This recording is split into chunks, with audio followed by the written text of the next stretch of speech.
محمد كما صليت على إبراهيم وعلى آل إبراهيم في العالمين إنك حميد مجيد.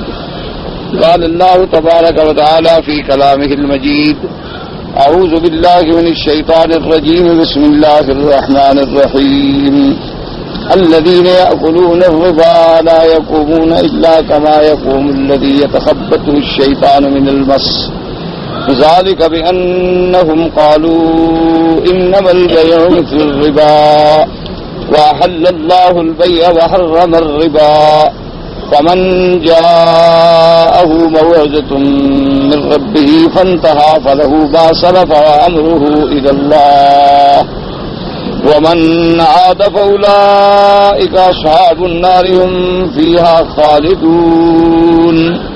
قال المؤلف والمفسر رحمه الله تعالى: أدام النفع بعلومه وعلومكم في الدارين آمين. إلى أن قال: وقوله تبارك وتعالى: ذلك بأنهم قالوا إنما البيع مثل الربا وأحل الله البيع وحرم الربا، أي إنما جوزوا بذلك لاعتراضهم على أحكام الله في شرعه،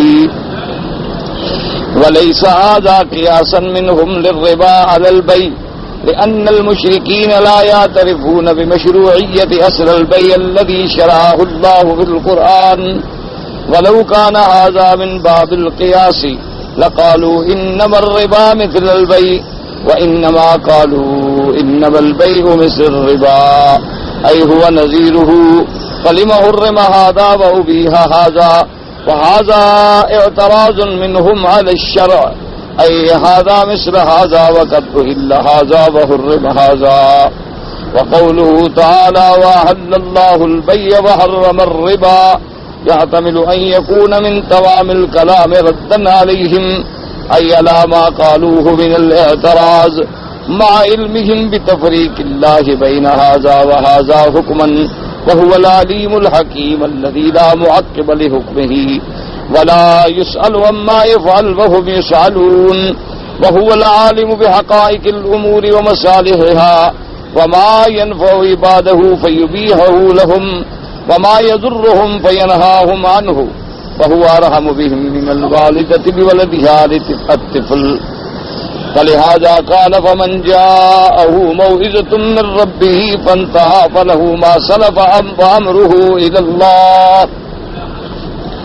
اب مفسر رحمۃ اللہ علیہ قرآن مقدس کی اس آیت مبارک کی تشریح بیان فرما رہے ہیں کہ اللہ تبارک و تعالی نے فرمایا کہ ربا جو ہے حرام ہے. اچھا، اب کافر جو ہیں، مشرکین جو تھے، کفار جو تھے، انہوں نے کہا ذالک بانہم، انہوں نے کہی یہ بات کہ انما البیع مثل الربا، کہ بیع شرا جو ہے وہ بھی تو سود کی طرح ہے. احل اللہ البیع وحرم الربا، اللہ نے حلال کیا بیع شرا کو، حرام کیا ربا کو. اچھا، اب انما جوزوا بذالک اعتراضهم علی احکام اللہ فی شرعہ. اب مسئلہ سمجھیں، مفسر رحمۃ اللہ علیہ فرماتے ہیں کہ یہ جو بات کی ہے کافروں نے کہ بھائی انما البیع مثل الربا، کہ بیع شرا جو ہے سود کی طرح ہے، بیع شرا میں بھی نفع ہے، سود میں بھی نفع ہے، تو دراصل یہ بات ان کی جو ہے نہ قیاس ہے، محض اللہ کے حکم پر اعتراض ہے، اللہ کے حکم کا انکار ہے. کیوں؟ مثال تو وہ دے جو پہلے بیع کو اللہ کے حکم کے مطابق حلال سمجھتا ہو. جب ان کے نزدیک بیع جو ہے، بیع شرا جو ہے، اس کا بھی کوئی حکم اللہ کے نزدیک نہیں ہے، ان کے نزدیک تو اپنی مرضی، تو پھر وہ مثال کیسے دے رہے ہیں؟ مثال تو وہ دے جو پہلے یہ سمجھے کہ جی بیع شریعت میں حلال ہے، وہ تو اللہ کی حلت حرمت کے قائل ہی نہیں، تو ان کا لہذا یہ قیاس کرنا بھی فاسد ہے. اچھا، اگر قیاس کرتے تو یوں کہتے کہ انما الربا مثل البیع، کہ بھئی سود جو ہے یہ بھی تو اسی طرح ہے جس طرح بیع شرا ہے، لیکن انہوں نے کہا کہ انما البیع مثل الربا، کہ بیع شرا جو ہے وہ سود کی طرح ہے. تو گویا محض ان کا مقصد اعتراض تھا، نہ اللہ کے کسی حکم کو قیاسن ثابت کر رہے تھے، اور نہ ان کا حکم اللہ تبارک و تعالیٰ کے حکم کو مقصد ماننا تھا، محض ایک اعتراض ہے، اناد ہے، بغض ہے جو انہوں نے ظاہر کر دیا۔ اب اسی میں آپ بھی، چونکہ یہ مسئلہ ربا جو ہے نا جی بڑا باریک ترین مسئلہ ہے، حتیٰ کہ سیدنا امیر المؤمنین سیدنا عمر رضی اللہ تعالی عنہ، جس کے قول سے آج کل بہت سارے لوگ جو ہیں نعوذ باللہ وہ غلط تعویلات بھی کرتے ہیں، حضرت عمر رضی اللہ تعالی عنہ نے فرمایا تھا کہ سب سے آخری حکم جو ہے، آخری آیات جو ہیں اس حکم میں وہ ہیں سود کے بارے میں۔ اور حضرت عمر رضی اللہ تعالی عنہ کی یہ تمنا بھی تھی، آپ نے فرمایا کہ کاش حضور پاک کی زندگی مبارک طویل ہوتی اور آپ جو ہے ہمیں اس کے بارے میں مزید وضاحت فرماتے تو بڑی اچھی بات تھی، لیکن توفی رسول اللہ صلی اللہ علیہ وسلم، حضور پاک فوت ہو گئے۔ تو اس قول کو بھی نعوذ باللہ سامنے رکھ کر بعض ہمارے لوگ جو ہیں آج کل جدید معلومات کا شکار ہیں، انہوں نے کہا دیکھو جی حضرت عمر رضی اللہ تعالیٰ عنہ بھی پریشان تھے، حضور نے کوئی خاص وضاحت نہیں فرمائی، تو لہذا مسئلہ یہ ہے کہ ربا کا مسئلہ جو ہے وہ تو مشکوک ہے کہ حضرت عمر رضی اللہ تعالیٰ عنہ بھی رو رہے ہیں اور کہہ رہے ہیں کہ کاش حضور بیان کرتے، کہ جب حضور نے ہی بیان نہیں فرمایا تو مسئلہ تو حضور کی زندگی میں ہی مبہم رہ گیا، تو جو بات حضور کی زندگی میں مبہم رہ گئی ہے اب اس کے بعد یہ ہے کہ پھر تو اجتہاد کا دروازہ ہے، پھر ہر آدمی کو اجتہاد کا حق ہے، وہ اتحاد کرے گا کہ کون سی شکل ٹھیک ہے اور کون سی شکل جو ہے غلط۔ یہ بھی ایک بنیادی اعتراض ہے جو آج کل ہمارے جدید طبقے کے ذہن میں ہے کہ دیکھو جی حضرت عمر کا یہ کہنا، لیکن اصل بات سمجھیں حضرت عمر کا قول ایک تو انہوں نے پورا نقل ہی نہیں کیا۔ آج کل مشکل یہ ہو جاتی ہے کہ جس آدمی کو جتنا ضرورت ہو نا اتنی عبارت نقل کرتا ہے، آگے والی عبارت پڑھتا ہی نہیں۔ دوسری بات یہ ہے کہ حضرت ربا کے مسئلے میں سمجھیں یہ کہنا کہ جی ربا کا مسئلہ مبہم رہ گیا، حضور بیان نہیں فرما گئے، یہ بالکل اللہ کے قرآن پر بھی جھوٹ ہے اور حضور کی حدیث پر بھی جھوٹ ہے۔ ربا کی حرمت قرآن کی 7 آیتوں سے ثابت ہے اور 40 حدیثیں ہیں میرے محمد پاک کی جو حرمت ربا پر دلالت کرتی ہیں۔ اتنے کے بعد بھی اگر بات واضح نہیں ہوئی تو پتہ نہیں پھر کب واضح ہوگی۔ ورنہ تو ایک بات یاد رکھیں نا جی، اتنا ہی کافی ہے نا، ایمان سے کہیں کہ جب ہم نے کلمہ پڑھ لیا ہمارے لیے تو اتنا ہی کافی ہے، حضور فرما دے بھی یہ چیز حرام ہے، بس ختم ہو گئی۔ ہمارے لیے تو اتنا بھی کافی ہے نا کہ صرف حضور صلی اللہ علیہ وسلم کا یہ فرما دینا کہ یہ چیز حرام، ختم۔ لیکن ایک جگہ نہیں، قرآن نے 7 مقامات پر حرمت ربا کا ذکر کیا اور احادیث رسول اللہ صلی اللہ علیہ وسلم میں ایک حدیث نہیں، 2 نہیں، 40 حدیثیں میرے پاک نبی محمد مصطفیٰ کی ہیں صلی اللہ علیہ وسلم جس میں حرمت ربا ہے اور ربا کا مسئلہ ہے۔ اس کے بعد بھی اگر کوئی یہ کہے کہ جی ہمیں سمجھ نہیں آیا یا حضور کے زمانے سے مبہم رہ گیا تو یہ بہت بڑی غلط فہمی ہے اور لوگوں کے دماغ میں بلا وجہ ایک شبہ ڈالا جاتا ہے۔ اصل مسئلے کو سمجھیں، ربا جو ہے یہ عربی کا لفظ ہے اور جب قرآن نازل ہوا تو لغت عرب میں نازل ہوا۔ جس رسول پاک پہ صلی اللہ علیہ وسلم پہ نازل ہوا وہ رسول پاک بھی عربی اور جو مخاطب تھے اس وقت سننے والے تھے میرے پاک نبی صلی اللہ علیہ وسلم کے وہ بھی عرب ہیں۔ ایک بات یاد رکھیں کہ جب قرآن نازل ہوا حضور صلی اللہ علیہ وسلم نے حرمت ربا کا اعلان کیا، صحابہ نے سنا تو کسی ایک صحابی کو بھی یہ شبہ نہیں ہوا کہ اس نے پوچھا ہو کہ حضور آپ ہمیں بتائیں کہ ربا کا معنی کیا ہے۔ ایک صحابی نے، لاکھوں صحابہ میں کسی ایک صحابی کا قول بھی کوئی ثابت نہیں کر سکتا کہ اس نے یہ کہا ہو کہ حضور ہمیں تو ربا سمجھ نہیں آیا، ربا کیا ہوتا ہے، ذرا مہربانی کریں ہمیں بتلائیں کہ ربا کیا چیز ہے۔ صحابہ نے حضور سے چاند کے بارے میں تو پوچھ لیا نا کہ یسألونک عن اللہ، کہ جی یہ چاند کا کیا مسئلہ ہے کہ کبھی نکلتا ہے باریک ہے، پھر بڑھتا ہے، پھر 14ویں کا ہو جاتا ہے، پھر گھٹتا ہے، یہ بڑھنا گھٹنا وجہ کیا ہے؟ حضور صلی اللہ علیہ وسلم سے صحابہ نے یسألونک عن الشہر الحرام، حرمت والے مہینوں کے بارے میں سوال کر دیا کہ حضور آپ بتائیں کہ حرمت والے مہینے کون سے ہیں اور ان میں حرمت کا کیا مطلب ہے؟ مہینے تو سب اللہ کے ہیں، لیکن یہ اشہر الحرام کیا ہے؟ اچھا، حتیٰ کہ صحابہ نے یہ بھی پوچھ لیا کہ یسألونک عن المحیض قل هو اذى، کہ یا رسول اللہ صلی اللہ علیہ وسلم اگر عورت حیض کی حالت میں ہو تو اس کے ساتھ ملنا حلال ہے یا حرام ہے؟ یعنی اتنا مسئلہ، جو مسئلہ صحابہ کے ذہن میں ذرا سا بھی مشکل بنا صحابہ نے پوچھ لیا، لیکن سارے قرآن میں مجھے دکھائیں یہ آیت آئی ہو کہ یسألونک عن الربا، کہ یا رسول اللہ ہمیں بتائیں کہ ربا کیا ہے۔ ایک بات کو سمجھیں ٹھنڈے دل سے، سکون کے ساتھ سمجھیں، یہ حلال و حرام کا مسئلہ ہے، اور پھر اس مسئلے کا موجودہ دور میں جو ہے مسلمانوں کی عزت اور ذلت کا مسئلہ ہے۔ صحابہ جو حیض کے بارے میں مسئلہ پوچھ رہے ہیں،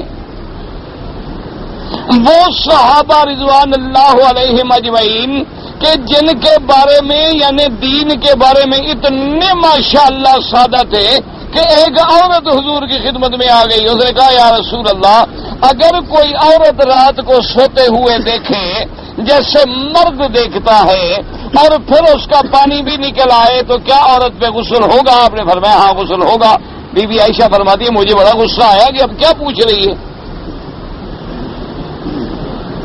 ابھی عائشہ صدیقہ رضی اللہ تعالی عنہ فرماتی ہیں کہ مجھے بڑا غصہ ہے۔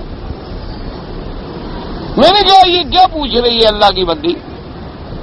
تو میں نے اس عورت سے کہا کہ ادھر ہو جاؤ، کیا بات ہے؟ حضور نے فرمایا پوچھ لیں تو، دین کی بات ہے، شرم کی کیا بات ہے؟ اگر عورت کے پاس پانی نہ ہو تو پھر بچہ جو ہے کبھی عورت کی شکل کیوں ہوتا ہے اور کبھی مرد کی شکل کیوں ہوتا ہے؟ دونوں میں اللہ نے پانی رکھا ہے، دونوں کا پانی نکلے گا تو غسل ہوگا، یہ تو دین کی بات ہے، اس میں کیا شرم؟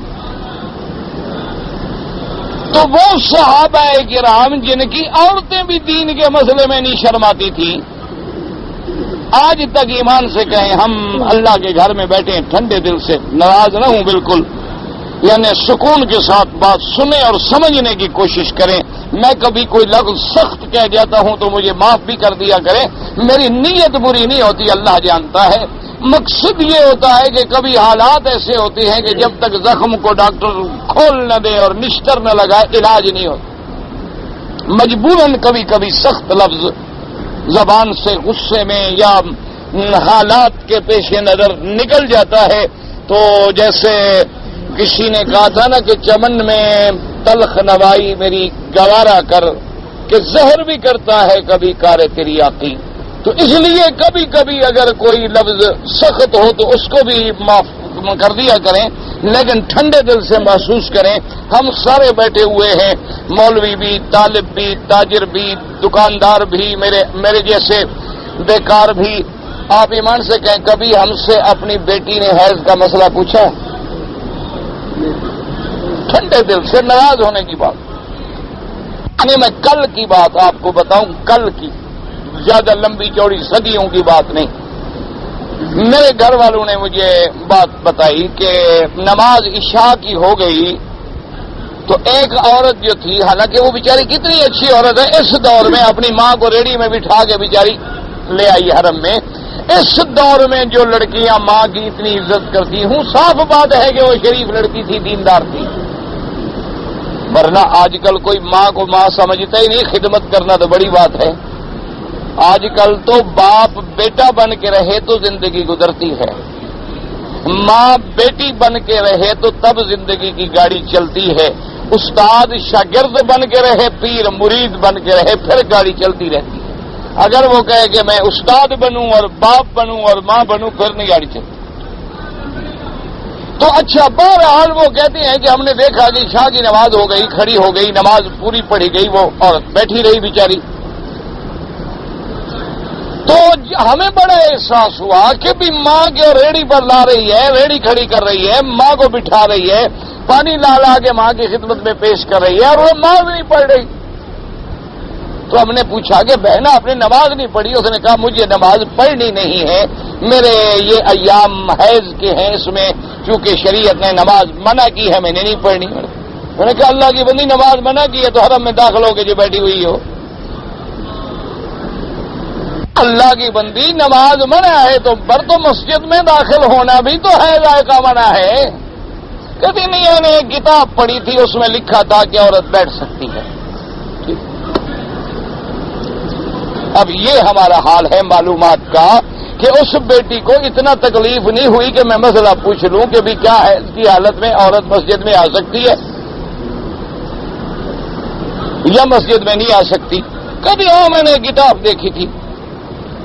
اچھا اب کتاب میں بتائیں کیا لکھا ہوا ہے؟ انا للہ و انا الیہ راجعون. مصیبت تو یہ ہوتی ہے نا کہ ہر آدمی پھر کہتا ہے جی کتاب میں لکھا ہوا ہے. وہ بھی کتاب میں یہ لکھا ہوا ہے کہ اگر عورت مسجد الحرام میں آ گئی اور حیض کی حالت میں ہے تو وہ اندر داخل نہیں ہو سکتی، وہ ساحات الحرم میں جو باہر کھلا میدان ہے اس میں بیٹھ سکتی ہے. اب ساحات الحرم کا ترجمہ اس نے کر دیا کہ حرم کے اندر بیٹھ سکتی ہے.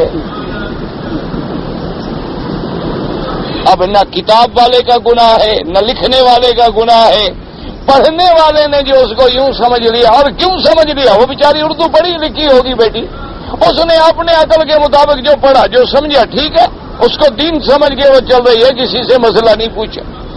اور آپ کے ہر سال حج میں ایک نہیں، دو نہیں، تین نہیں، 4 ہزاروں لڑکیاں بیچاری ہماری بیٹیاں ایسی آتی ہیں جو احرام میں ہوتی ہیں، مثلا کہ ایام حیض آ گئے، احرام ہے، شرم کے مارے نہ وہ مسئلہ پوچھتی ہیں نہ ساتھ والی عورتیں بتاتی ہیں، اسی حیض کی حالت میں عمرہ کر لیتی ہیں، طواف بھی، صفا مروہ بھی اور سب کچھ.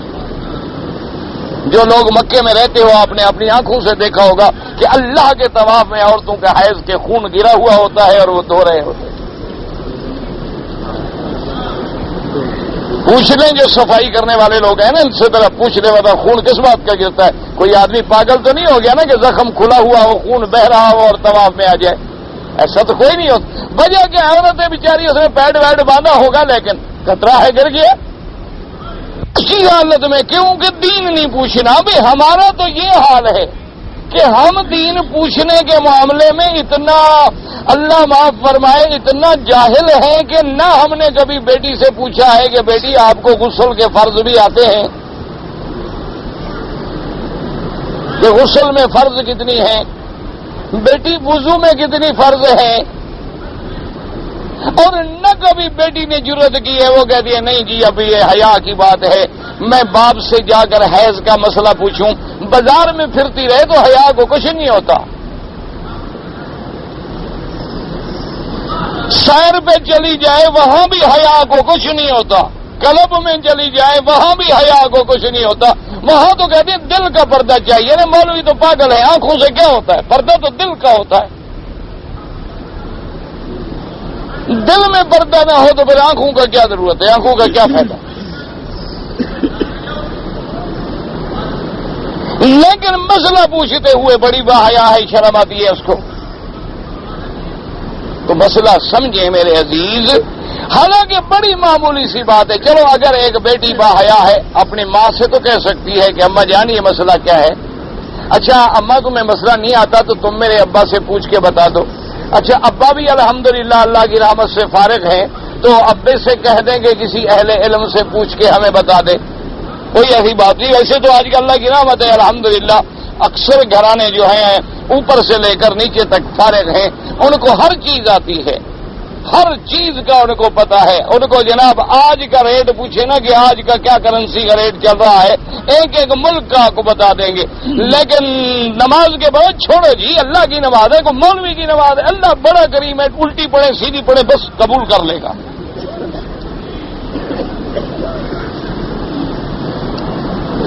مولوی کوئی ٹھیکیدار ہے نماز کا؟ ہم جیسی پڑھتے ہیں نماز تو پڑھتے ہیں نا، بس باقی خدا رحم الراحمین ہے، اللہ پاک قبول کر لے گا، ٹھیک ہے، بغیر وضو کے بھی پڑھے خدا قبول کر لے گا، غسل نہ ہو بغیر غسل کے بھی آپ پڑھ لیں قبول کر لے گا، کعبے کی طرف رخ نہ کریں گنگا کی طرف کر لیں پھر بھی قبول کر لے گا خدا، اللہ رحم الراحمین ہے۔ تو اگر کعبے کی طرف رخ کرنا ضروری ہے، وضو کرنا ضروری ہے اور اس کے اندر قرآن پڑھنا ضروری ہے تو پھر باقی مسئلے بھی ضروری ہیں، سارے سمجھنے پڑیں گے، آدھے سمجھنے سے نماز نہیں ہوگی۔ بات کو سمجھیں، یا تو کہو کہ کوئی ضروری نہیں، بس ہماری مرضی، ہم جیسے پڑھیں گے پڑھ لیں، کچھ بھی ضروری نہیں، اور اگر ضروری ہے تو یہ کیا ہوا کہ فتؤمنون ببعض الکتاب وتکفرون ببعض، کہ قرآن کے کچھ حصے کو، احکام کو مانتے ہو اور کچھ کا انکار کرتے ہو۔ اس لیے مسئلہ سمجھو کہ جن صحابہ نے مسئلے حیض کے بھی پوچھ لیے، اشہر الحرام کے بارے میں بھی پوچھ لیا، چاند کے مسئلے کے بارے میں بھی پوچھ لیا، اور یسألونک ماذا ینفقون، جنہوں نے نبی پاک سے یہ بھی پوچھ لیا ہم کتنا خیرات کیا کریں، کتنا خرچ کیا کریں، یہ مسئلے بھی پوچھ لیے۔ اگر ان کو ربا کا مسئلہ شبہ میں تھا یا ربا کا مسئلہ سمجھ نہیں آیا تھا تو ضرور پوچھتے نبی پاک سے کہ یسألونک عن الربا، حضور آپ ہمیں یہ بتائیں اللہ نے جو فرمایا حرم اللہ البیع وحرم الربا، تو ربا کا معنی کیا ہے، ربا کس کو کہتے ہیں، ہمیں تو سمجھ نہیں آیا۔ ایک صحابی نے بھی نہیں پوچھا، معنی کیا ہوا کہ اتنی کھلی ہوئی بات تھی کہ پوچھنے کی ضرورت ہی نہیں تھی۔ اب دیکھیں جیسے کہ شراب کا حکم آیا، اللہ نے حکم دے دیا شراب حرام، حکم آ گیا، گلاس پکڑ کے بیٹھا ہے صحابی، کان میں آواز پڑی، آواز آ رہی ہے، بھی پتہ کرو کیا ہے، انہوں نے کہا صحابی آواز دے رہے ہیں، حضور فرماتے ہیں اللہ نے حکم دے دیا شراب حرام، ختم، حرام، بس حرام تو حرام۔ یہ نہیں کہا کہ جناب نشہ ٹوٹ جائے گا، پھر نشہ چھوڑنا بڑا مشکل ہوتا ہے، پہلے جناب آپ ہمارے لیے ہاسپٹل بنوائیں، کلینکس بنوائیں، ہمارے لیے جناب آپ متبادل انتظام جب تک نہ کیا جائے تو شریعت کا حکم لاگو کیسے ہو سکتا ہے؟ آج کی پڑھی لکھی دنیا کہتی ہے نا کہ جی جب تک آپ ہمیں متبادل انتظام نہ مہیا کر کے دیں ہم سود کو کیسے چھوڑ دیں؟ حرام حرام ہے، بات ختم ہو گئی۔ جب تم چھوڑ دو گے خود بخود متبادل آئے گا، تمہیں پریشان ہونے کی ضرورت نہیں، مسلمان صرف سود چھوڑ دے دنیا خود پاگل ہو جائے گی۔ اب متبادل ڈھونڈنے کے لیے متبادل موجود ہے قرآن میں، حدیث میں، فقہا کی کتابوں میں، نظام خود بخود آئے گا۔ جب ہم ایک بات کو لگے ہوئے ہیں تو بدلنے کی کیا ضرورت ہے؟ اب جناب یہ ہے کہ شراب پھینک دیا گیا۔ اچھا، جہاں ضرورت ہوئی ایک صحابی آ گئے، انہوں نے کہا حضور یہ آیت مبارک شراب کی حرمت والی نازل نہیں ہوئی تھی، یعنی ابھی شراب حرام نہیں ہوا تھا، اور میرے پاس کچھ میرے یتیم ہیں، ان کا بھی پیسہ ہے، کچھ میرا بھی پیسہ ہے، میں سارا پیسہ لے کے شام چلا گیا، میں نے شراب خرید کیا، اور شراب خرید کر کے میں آ گیا، میں نے تو ساری پونجی شراب میں لگا دی ہے، اور یہاں مدینے پاک میں پہنچا تو پتہ چلا کہ شراب حرام ہو گیا ہے۔ تو اب حضور مہربانی کریں، شراب تو مسلمانوں کے لیے حرام ہو گیا ہے، تو آپ مجھے اجازت دیں تو میں یہ شراب لے کر کافروں کے ملک میں چلا جاؤں، کافروں کو بیچ دوں۔ آج کل جیسے ہمارے ہاں ہوتا ہے نا، وہ کہتے ہیں جی کہ شراب تو ہم مسلمان ہیں، حرام ہے۔ اچھا جی، تو یہ جو لائسنس صاحب نے دیے ہوئے ہیں، پرمٹ ہیں، دکان ہیں، انہوں نے کہا نہیں نہیں یہ تو غیر مسلم لوگوں کے لیے ہے نا، ان کے لیے تو حرام نہیں ہے نا، یہ تو غیر مسلم لوگوں کے لیے ہیں، یہ باہر سے جو ہمارے ہاں لوگ آتے ہیں، ملازمین ہوتے ہیں، وہ لوگ شراب کے عادی ہوتے ہیں، وہ پیتے ہیں، اور وہ کو مسلمان تو ہے نہیں، ان کو تو ہم نے کسی نہ کسی شکل میں دینا ہے۔ یہ بھی لکھا ہوا ہے کہ جس چیز کو حرام تم سمجھو وہ کافر کو پیش کرو، یہ بھی اسلام میں حکم ہے۔ ان کے ملکوں کو لکھ دو کہ جناب ہمیں شرابیوں کی ضرورت نہیں ہے، کوئی بندے کا بچہ بھیجو ہمارے پاس ملازم۔ ان کے ملک میں ایسے لوگ موجود ہیں جو شراب نہیں پیتے، ہو جائے۔ اب اس پرمٹ سے نتیجہ کیا نکلتا ہے؟ راستہ نکل آیا، شراب موجود ہے، لائسنس موجود ہے، پر فرق کیا ہے جی کہ نان مسلم لے سکتا ہے اور مسلم نہیں لے سکتا۔ ہر ذمہ دار نے 2-3 بھنگی رکھے ہوئے ہیں،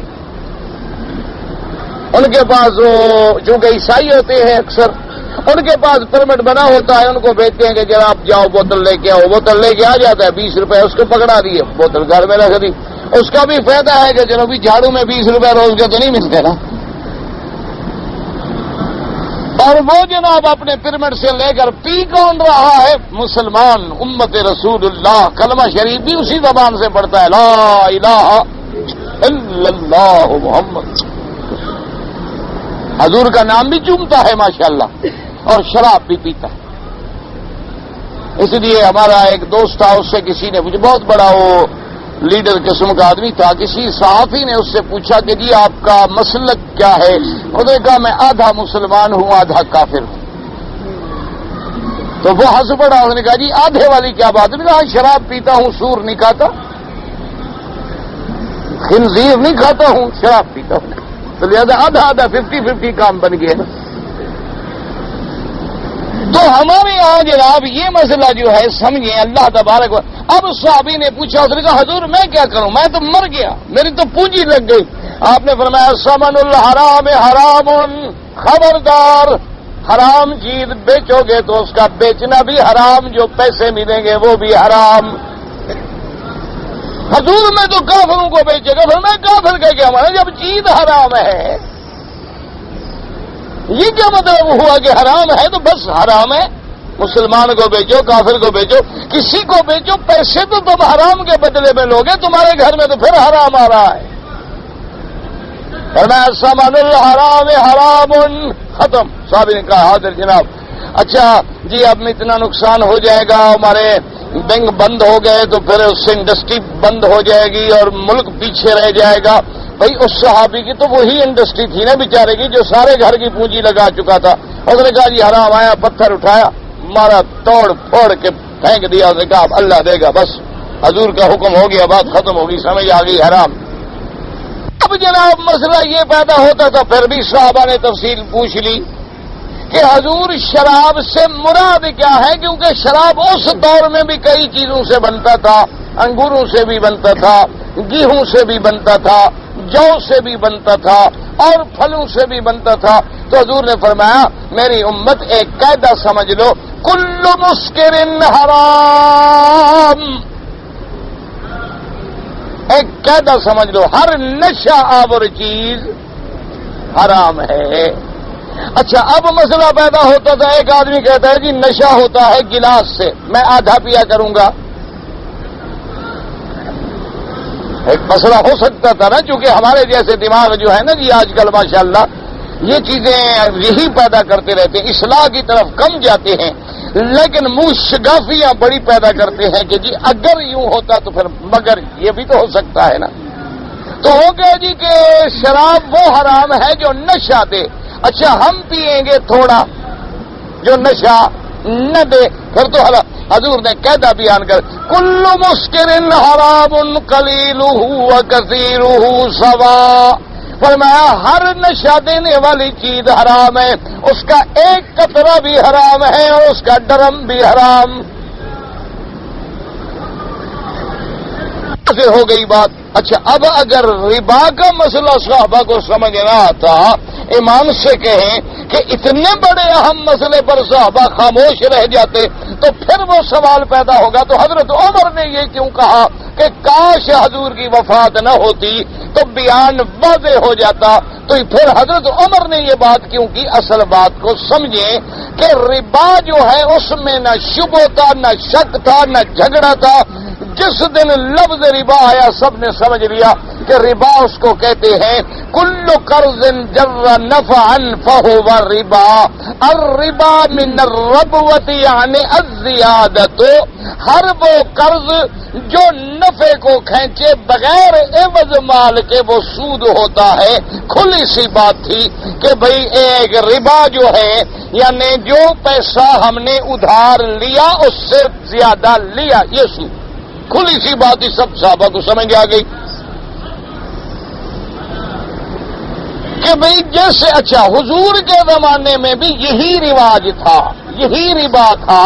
کیا ماننا؟ ادھار دے کر پیسہ زیادہ ڈال لینا کہ بھئی مجھ سے 1000 ریال لے لو، میں 2 مہینے کے بعد 1100 لوں گا.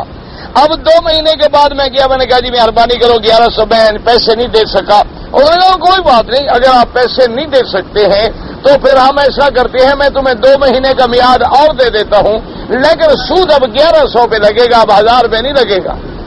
میں نے کہا ٹھیک ہے، میرے پاس پیسے جو نہیں تھے اسے مجھے 2 مہینے بڑھا دیے، پھر میں نے دے سکا تو پھر اب 1000 کے 1300 بن گئے. پھر میں گیا، میں نے کہا جی پیسے تو مجھ سے پھر بھی نہیں بن سکے. انہوں نے کہا کوئی بات نہیں، ہم 2 مہینے اور ٹائم بڑھا دیتے ہیں، تم 200 اور بڑھا دو. میں نے کہا ٹھیک ہے جی بڑھا لو. تو یہ سود تھا، یہ ربا تھا، اور یہی ربا جاہلیت میں رائج تھا، مکے میں رائج تھا، مشرکین میں رائج تھا، اور ساری دنیا میں اس زمانے میں یعنی جو لوگ تھے اس میں یہ ربا تھا. جب حرمت آ گئی. اچھا اب مسئلہ یہ پیدا ہوتا تھا کہ بھئی آج تو سود حرام ہو گیا، آج مثلا بتاریخ یکم حرام، یہ 8 ہجری کا قصہ ہے. اچھا جی حرام ہو گیا، لیکن پہلے جو ہم لین دین کر چکے ہیں اللہ نے فرمایا وہ ختم، وہ معاف. جو گناہ کر چکے ہو وہ حکم آنے سے پہلے معاف.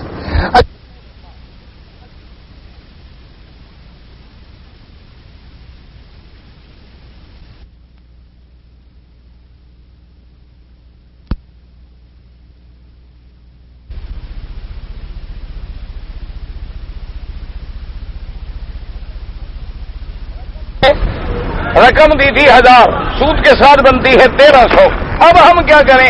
شریعت نے کہا اپنا 1000 لے لو، سود تم نہیں لے سکتے، سود حرام، ختم. اچھا اب جناب اس میں ایک اشکال پیدا ہوا تو لوگوں نے پوچھ لیا، مشرکین نے کہا کہ دیکھو جی ہمارے جو پیسے تھے ہم نے مسلمانوں سے لینے تھے، سود تو حرام ہو گیا مسلمانوں پر، ہمارے پیسے ڈوب گئے.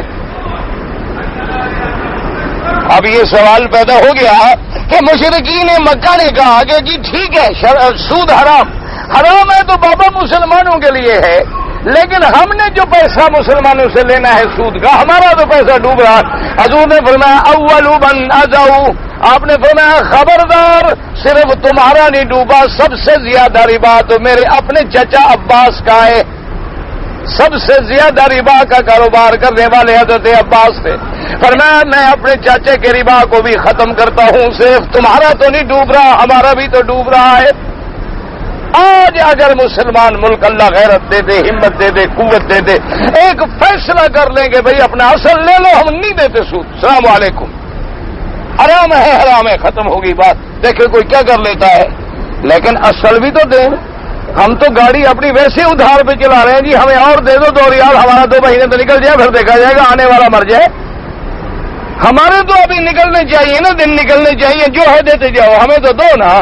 اچھا جی اتنا پرسنٹیج اب ہم زیادہ لیں گے، حالات خراب، ٹھیک ہے آپ بڑھا لیں، کوئی بات نہیں.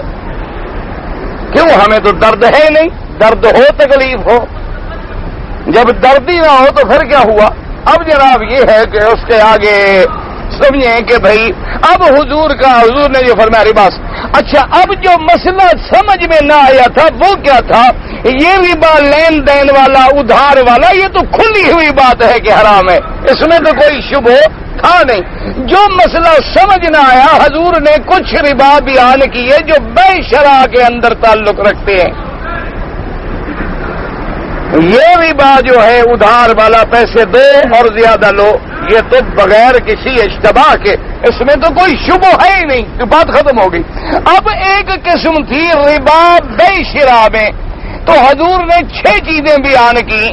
آپ نے فرمایا یہ 6 چیزیں ایسی ہیں کہ ان کا اگر نقد دست بدست سودا کرو تو پھر تو ٹھیک ہے، لیکن اگر اس میں نقد دست بدست نہ کرو، ادھار پہ کرو تو سود ہو جائے گا، یہ بھی ناجائز. وہ کون سی؟ فرمایا سونا، چاندی، گیہوں، جو، انگور اور کھجور. سمجھ لو کتنی چیزیں ہو گئی؟ 6 چیزیں ہو گئی. سونا 1، چاندی 2، گیہوں تو جانتے، گندم تو سب جانتے ہیں ماشاءاللہ، کون نہیں جانتا.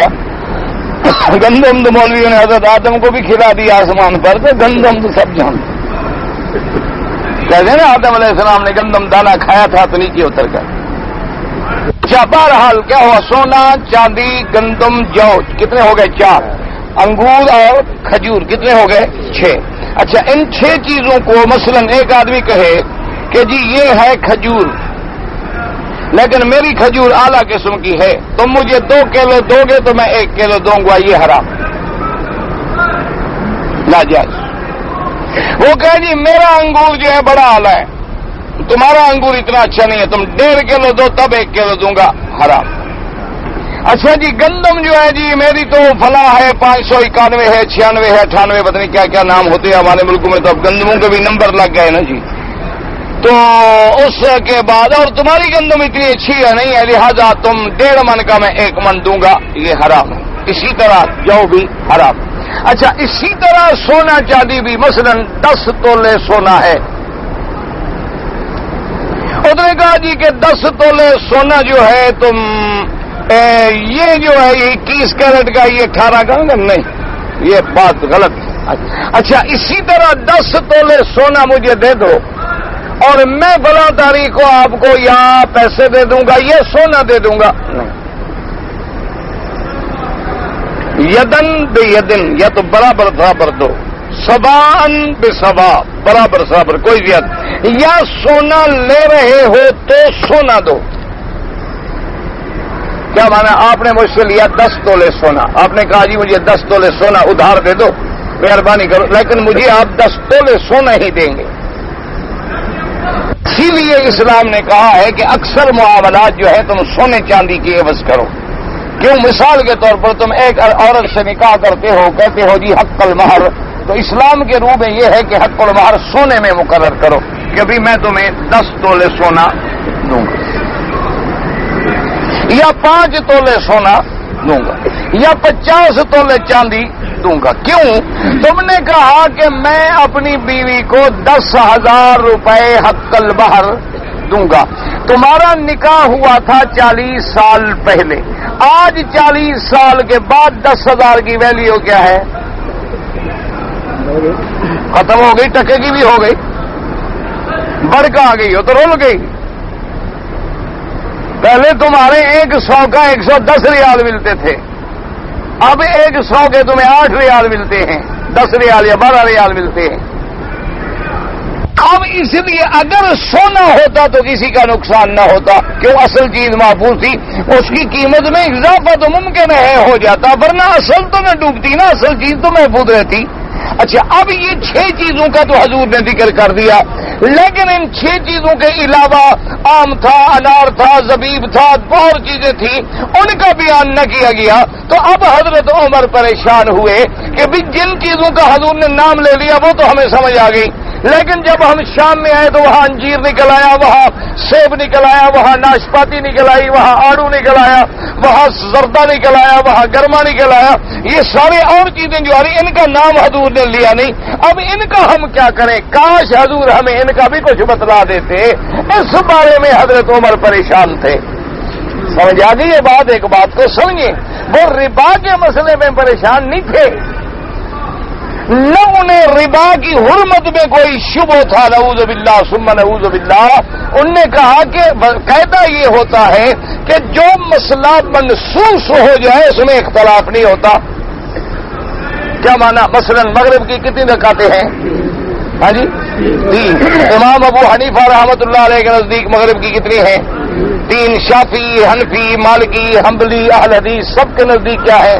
اچھا تمہارے دیوبندی، بریلوی جتنی جماعتیں ہیں مغرب کی نماز کی رکعت کتنی رکعتیں پڑھتے ہیں؟ 3۔ اس میں کوئی جھگڑا ہے؟ نہیں ہے۔ کیوں؟ یہ تو منسوخ مسئلہ ہے، منسوخ میں کبھی جھگڑا نہیں ہوتا۔ جھگڑا کب ہوتا ہے کہ ایک مسئلہ بیان نہیں ہوا اور مسئلہ ہمیں پیش آ گیا، اب مجتہدین نے اجتہاد کیا، جب اجتہاد کریں گے تو لازمی بات ہے ہر کسی کی تھنکنگ میں فرق ہوگا، سوچ میں فرق ہوگا، رائے میں فرق ہوگا۔ آپ ایک جیوری بٹھاتے ہیں کسی مقدمے میں، 3 آدمی، 4 آدمی، 7 آدمی، ضروری نہیں ہوتا کہ وہ متفق ہو جائے۔ بات بالکل کھلی ہو تو متفق بھی ہو جاتے ہیں، بات ذرا ابہام میں ہو تو آدھے آدھے بھی ہو جاتے ہیں۔ پھر اکثریت کا فیصلہ دیکھنا پڑتا ہے، تو اس لیے حضرت عمر رضی اللہ تعالیٰ عنہ اس لیے روتے تھے کہ بھئی بہت ساری چیزیں اس میں ایسی ہیں جن کا میرے مدنی سرکار نے نام نہیں لیا. اگر حضور کی اور زندگی مبارک لمبی ہوتی تو یہ ساری چیزیں بھی حضور کے سامنے آ جاتی، حضور کے سامنے آ جاتی. آپ اپنی زبان مبارک سے فرما دیتے تو ہمیں وہ اشتباہ نہ رہتا. لیکن پتہ آگے آپ نے کیا فرمایا؟ فرمایا انما الربا الربا،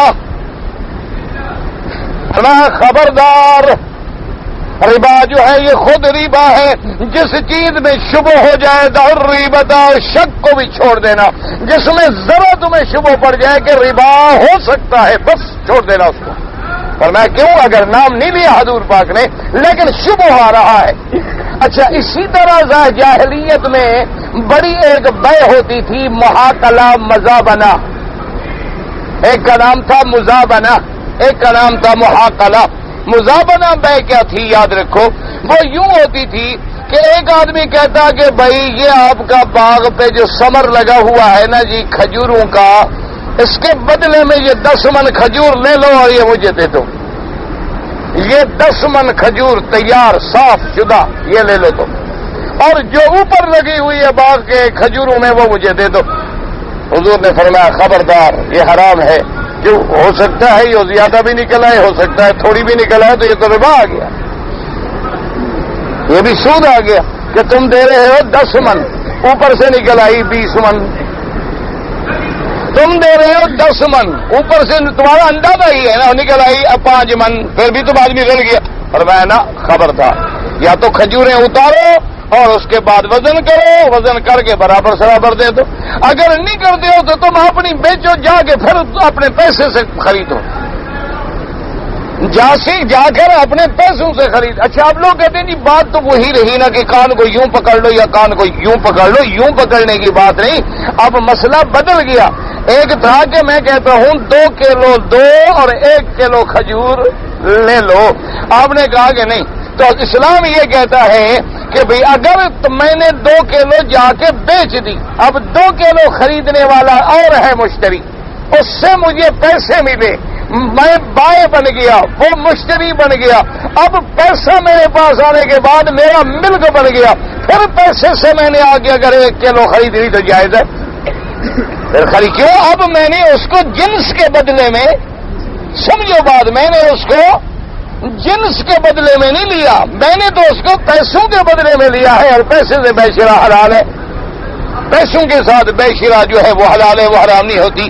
اچھا مزابنہ کیا تھا کہ درخت پہ پھل کھڑا ہے، کوئی یہ کہے کہ نیچے پھل رکھا ہے یہ لے لو اور وہ درخت والا مجھے دے دو، یہ حرام ہے.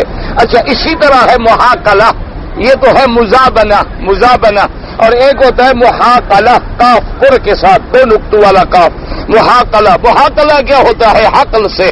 وہ یہ ہوتا ہے کہ آپ آئے، آپ نے میرا کھیت دیکھا جی یہ 1 مربے میں گندم لگی ہوئی. آپ نے کہا جی آپ ایسا کریں کہ یہ 500 من گندم جو ہے نا صاف، یہ تمہارے سامنے رکھی ہے 500 من، یہ لے لو اور یہ کھیت والی گندم مجھے دے دو. اسلام نے کہا یہ بھی حرام. اسلام نے کہا کہ یہ بھی حرام، اس لیے کہ اس میں بھی وہی کمی بیشی آ گئی. جن سے ایک ہے، میں بھی گندم دے رہا ہوں اور آگے بھی گندم لے رہا ہوں، لیکن ہے کمی بیشی، کیوں زیادہ بھی ہو سکتی ہے کم بھی ہو سکتی ہے، تو لہذا اسلام نے اس سے بھی منع فرما دیا.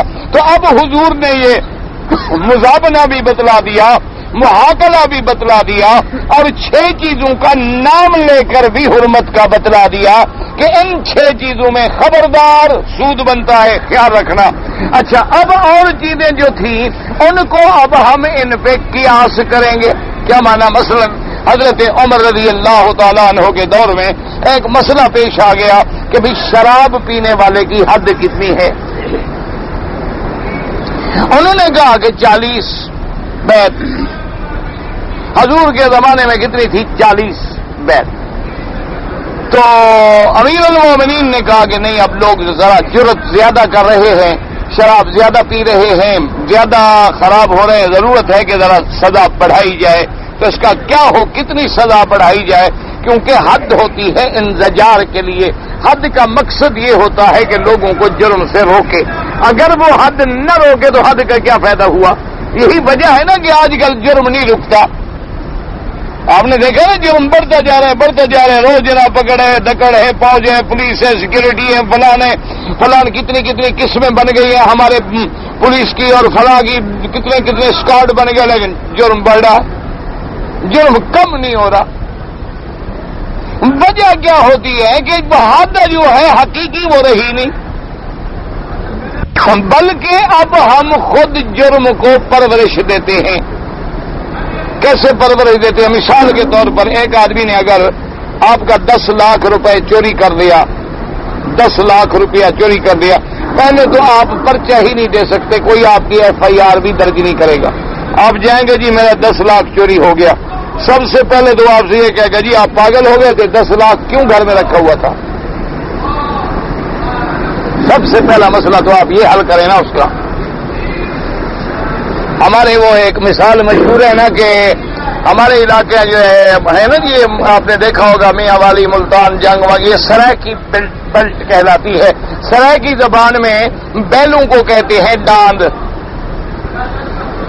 بھی کہہ دیتے ہیں. اچھا, ایک اتفاق سے بیچارہ کوئی مہاجر لگا ہوا تھا تھانے دار, تو ایک سرائکی آ گیا, اس نے کہا جی میرے داند چوری ہو گئے.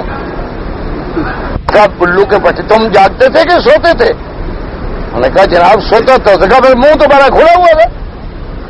اس نے سمجھا دانت چوری ہو گئے.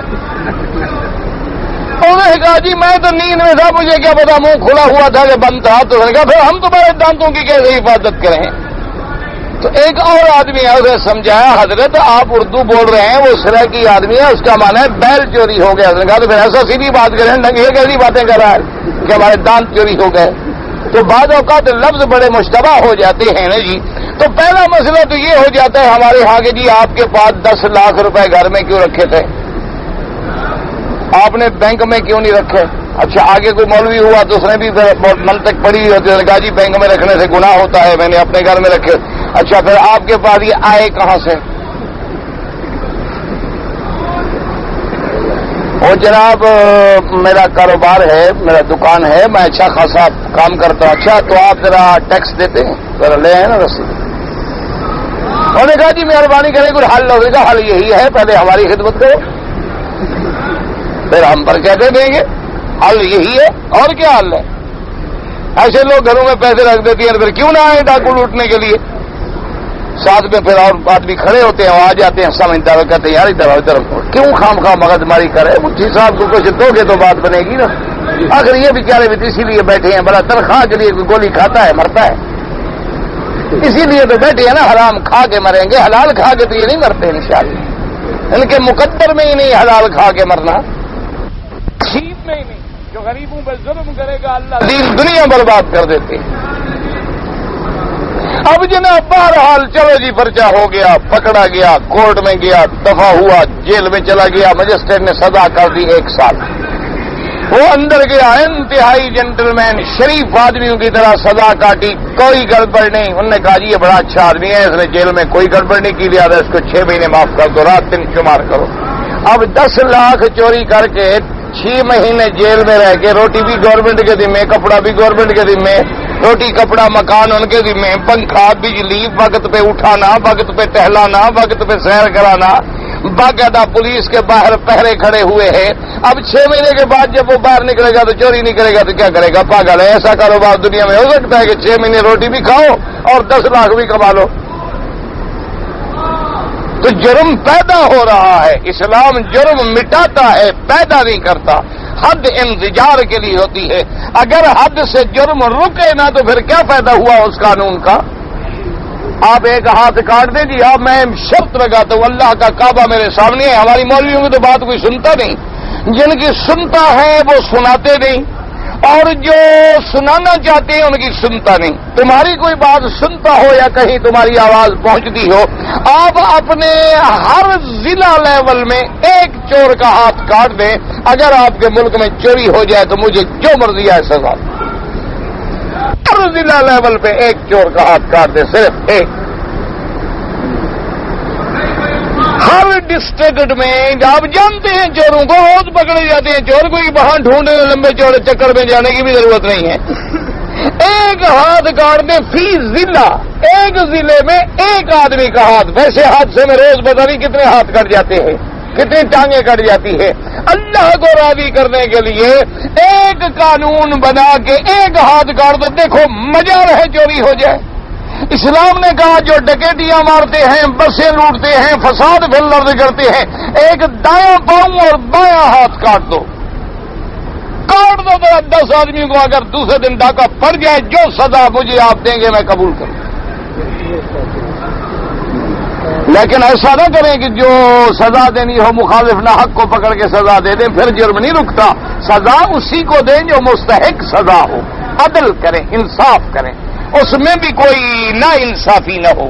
اب جناب حضرت عمر کو صحابہ نے مشورہ دیا، کسی نے کہا 50 بیت، کسی نے کہا 60 بیت، کسی نے کہا 70 بیت. حضرت علی رضی اللہ تعالی عنہ سے پوچھا امیر المومنین نے، حضرت علی نے فرمایا کہ 80 بیت مارو جو شراب پیے.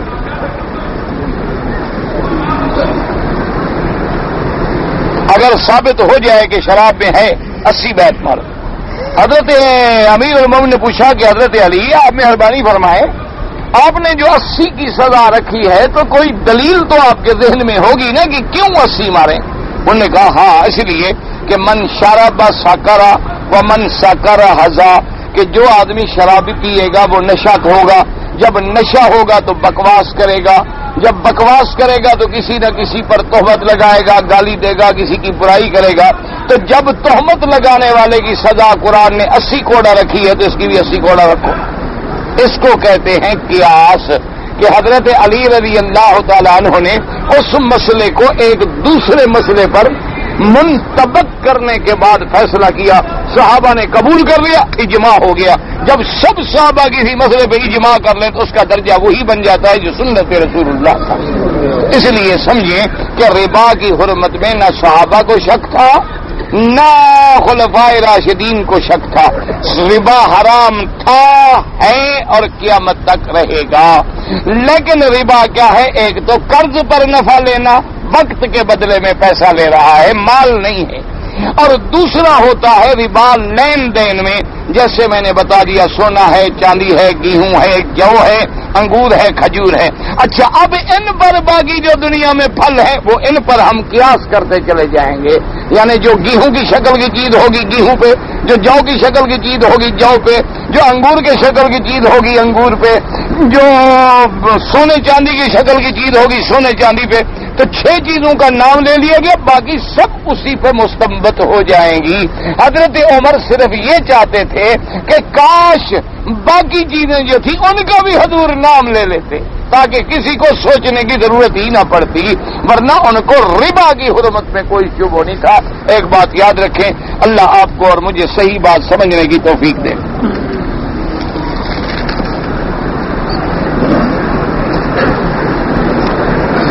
جی میں یہاں عمرے پہ آیا ہوں، جن دوستوں کے ساتھ رہتا ہوں وہ ساری رات تاش کھیلتے ہیں.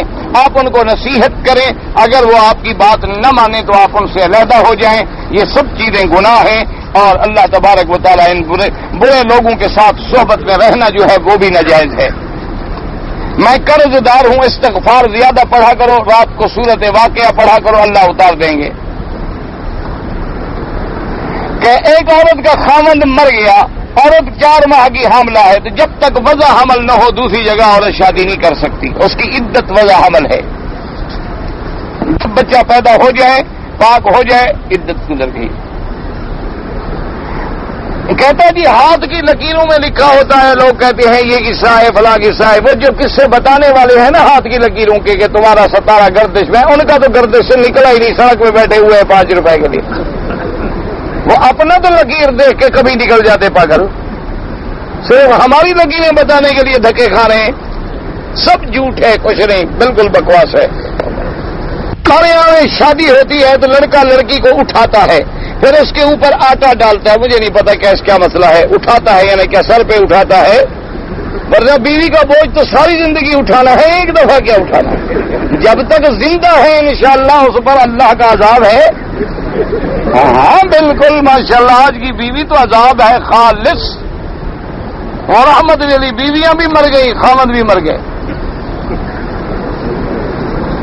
وہ دونوں گزر گئے، اب ہوں گے تو اللہ قلیل، نادر جو ہے اس کی کوئی مثال نہیں ہوتی، ورنہ اب دونوں اللہ کی دھرتی پہ عذاب ہیں۔ دعا کریں اللہ دونوں کو ہدایت دے۔ میرا ایک رشتہ دار میرے کو تنگ کرتا ہے، خام خواہ بہتان لگاتے وہ قیامت میں پکڑا جائے گا، تمہیں کیا تمہارے گناہ گر رہے ہیں، مطمئن رہو، جو تمہارا گیلا کرے، گالی دے، برا کہے، تم تو شکر کرو کہ تمہارے گھر بیٹھے بیٹھے گناہ کر رہے ہیں، تمہارے دشمن کے گناہ بڑھ رہے ہیں، تمہیں پریشان ہونے کی کوئی ضرورت نہیں، اس کو کہو اور بہتان لگاؤ۔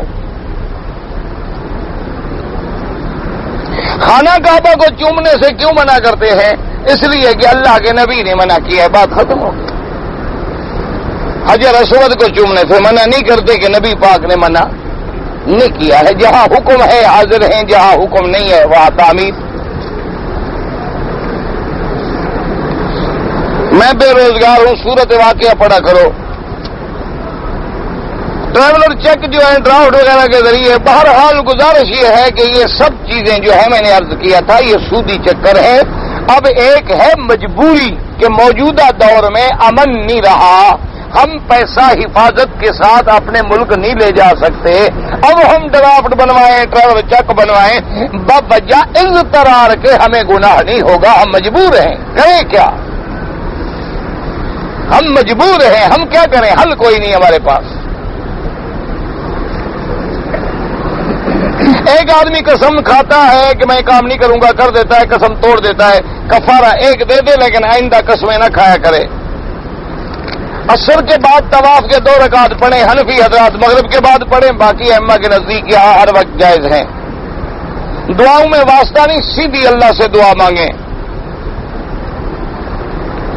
ہم مدینہ منورہ گئے تھے، واپسی ہماری مکے میں ہوئی لیکن ہم نے عمرے کی نیت نہیں کی تھی، تو امام ابو حنیفہ رحمۃ اللہ علیہ کے نزدیک مدینے سے جو آدمی سیدھا مکہ آئے اس کو عمرہ کرنا لازمی ہے، نہیں کیا تو عمرہ بھی قضا کرے اور دم بھی ادا کرے۔ یہاں کے ائمہ جو ہیں امام احمد بن حنبل رحمۃ اللہ علیہ، ان کے نزدیک یہ ہے کہ اگر اس کی نیت عمرے کی نہیں تھی تو کوئی حرج نہیں، لیکن امام صاحب فرماتے ہیں کہ یہ میقات جو بنے ہیں اسی لیے بنے ہیں کہ ان سے کوئی تجاوز نہ کرے، اگر ہمارے ارادے پر تھا تو پھر ضرورت ہی نہیں تھی میقات بنانے کی۔ بہرحال دونوں کا قول ہے، افضل یہی ہے کہ عمرہ کریں گے تو ثواب ہوگا۔ ایک عورت کا میں نے نکاح پڑھایا، 2 گواہ بھی موجود تھے، عورت نے کہا تھا کہ میں متعلقہ ہوں، بعد میں پتہ چلا کہ وہ عورت متعلقہ نہیں تھی، تو عورت کا پہلے سے نکاح تھا، تو ہم گناہگار ہوں گے؟ بالکل کیوں نہیں ہوں گے حضرت، آپ کو پیسے نہیں ملے نا، اب بھی تو آپ فیصلہ آپ کر رہے ہیں نا۔ جب نکاح کے وقت مسئلہ طے ہوا ہوگا نا کہ جی آپ کی خدمت میں انشاءاللہ 2000 ریال دیں گے، جب نکاح آپ نے پڑھا لیا لگن کا لو 200 ریال جاؤ دفعہ ہو، نکاح ہمارا ہو گیا، بیوی حلال ہو گیا، مولوی کا کیا ہے؟ تو آپ کو بھی مسئلہ یاد آ گیا کہ یہ تو متعلقہ نہیں تھی، پچھلا نکاح ابھی کھڑا ہے۔ تمہارا فرض نہیں بنتا تھا کہ تم اس کو کہو کہ طلاق نامہ دکھاؤ متعلقہ ہو، تو اندھے تھے تم؟ ایک عورت کہتی ہے میں متعلقہ ہوں، لے آؤ طلاق نامہ، وہ کہتی ہے طلاق نامہ نہیں ہے، لے آؤ گواہ طلاق کے۔ تم ذمہ دار ہو، تم برابر کے گناہگار ہو، نکاح پڑھنے والا ان سے بھی زیادہ گناہگار ہے، وہ تو مولوی ہے، اس کو مسئلے کا پتہ ہے۔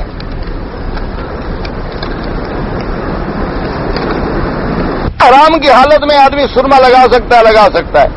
میرے اوپر 2 دم ہیں، ایک میرا عزیز دوست ہے جو مجھ سے امیر ہے، دم میں ادا کروں گا، میں اسے مسترد کر دیا، اور 2 دم کو میرے دوست نے خریدا عرضی میں، کیا ٹھیک ہے تمہارے دوست نے تمہاری طرف سے نیت کر کے تمہارے 2 دم ادا کر دیے، اچھی بات ہے، کوئی بات نہیں۔ والد مولانا عزیز اللہ صاحب حضرت سہارنپوری کے شاگرد ہیں، بیمار ہیں، اللہ شفا کاملہ عطا فرمائے، اللہ صحت عاجلہ عطا فرمائے۔ مرغی ہو، بطخ ہو، بکری ہو، دینا ہوگا، پتہ نہیں کیا ہے وہ، اور جو رگ ہے رگ کھانا حرام ہے حلال ہے، مجھے نہیں پتا آپ نے کیا لکھا ہے، مجھے تو سمجھ ہی نہیں آیا یہ بات۔ میقات سے گزرے بغیر احرام کے دم دینا پڑے گا، جیسے بھی گزرے احناف کے نزدیک۔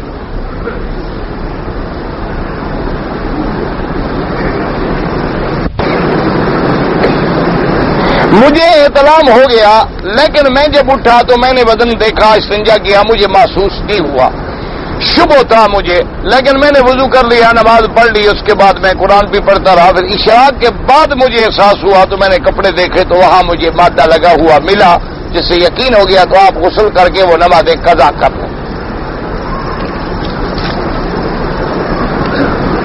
نماز عصر کے بعد کوئی چیز کھانا پینا منع ہے؟ بالکل منع نہیں ہے. یہ جاہلوں کے عقیدے ہیں کہ عصر کے بعد نہ کھاؤ.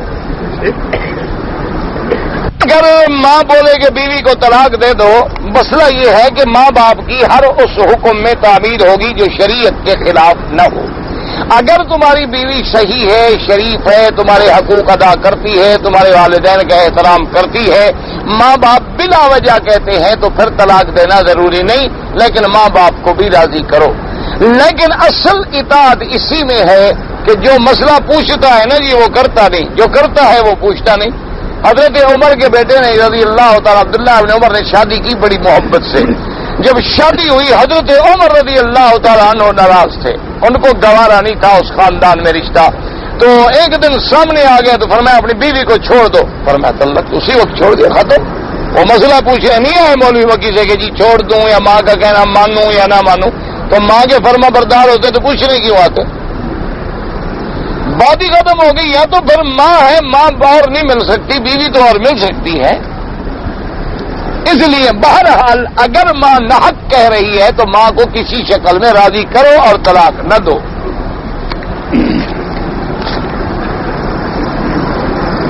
میں اگر کسی کو ایک گائے دیتا ہوں اور دوسری گائے دیتا ہوں اور اس پر ہمارا یعنی دونوں جنس جو ہے وہ ایک ہے اور اس پر طے یہ ہوتا ہے کہ بھی میں 2000 روپے زیادہ لوں گا تب میں یہ گائے لوں گا، علماء نے لکھا اس سے بھی بچے. دونوں بہتر یہ ہے کہ اپنی اپنی گائے کی قیمت کر لیں، قیمت مقرر کرنے کے بعد جو ہے ایک دوسرے کو فرق ادا کریں.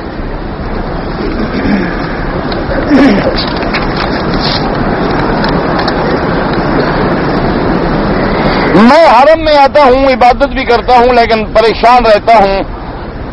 سوچتا ہوں کہ ہماری عبادت کمزور ہے، مرنے کے بعد کیا ہوگا. یہی جو تمہارا خیال ہے نا، یہی تو ایمان ہے. اگر تمہارا ایمان نہ ہوتا تم کیوں سوچتے؟ یہ جو تم سوچتے ہو یار پتہ نہیں میری عبادت قبول ہوگی نہیں ہوگی، ہمارا حال تو اچھا نہیں ہے، یہی دلیل ایمان ہے. لگے رہو انشاءاللہ. اللہ پاک اگر اللہ قبول نہ کرتے تو گھر میں آنے ہی نہ دیتے. دیکھو نا کسی کے ساتھ جھگڑا ہو تمہیں گھر میں آنے دے گا؟ وہ پہلے کہہ دیتا ہے جی خبردار آئندہ ہمارے گھر میں مت آنا. تو اب جب ہم گندے صحیح گناہگار صحیح لیکن اللہ نے اندر بلا لیا ہے تو معلوم ہوا کہ رحمت آ رہی ہے. تو اب اس رحمت کو حاصل کرو کہ اللہ کی رضا حاصل ہو جائے. اور دل میں یہ فکر ہونا جو ہے یہ علامت ایمان ہے.